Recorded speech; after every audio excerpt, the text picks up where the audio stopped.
अरे चलब, लेकिन घर के काम काज कुछ कई ले तब चली। चारों ओर सज गए बा हमरे मैया के पंडाल, तो चला। ठीक बात, चलल जाई, लेकिन थोड़ा घर के काम काज भी तो देख ले। तो ला सुना। सुनावा।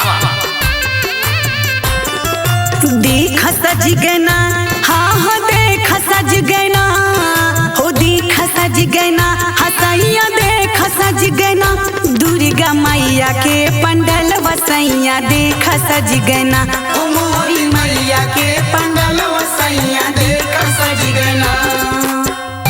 सुनत है हो? अब का हो दादा? अरे जो ललकी सड़िया ला रहा है पहन के चलब दुर्गा माई के मूरत देखे हो। अरे ठीक बा, ललके सड़िया पहन लियो बस।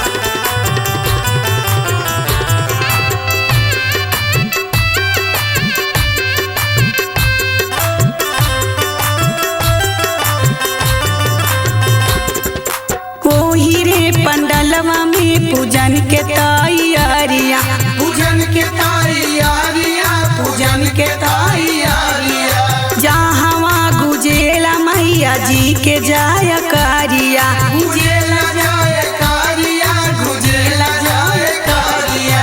चम चम चमके ना हो सैया, चम चम चमके ना, चम चम चमके ना, हो देख चम चम चमके ना, देवी माई कई मूर्तिया सैया चम चम चमके ना, ओ मोरी मैया के मूर्तिया सैया चम चम चमके ना।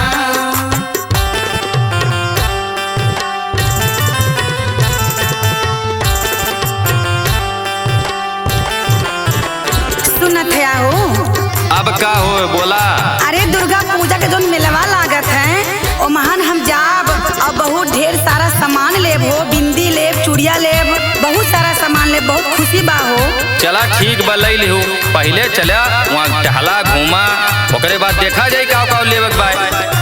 जाई के बजरिया से लावा हो चुनरिया, लावा हो चुनरिया सैया, लावा हो चुनरिया, हो लई के चला जाई सैया माई के दुआरिया, माई के दुआरिया सैया, माई के दुआरिया।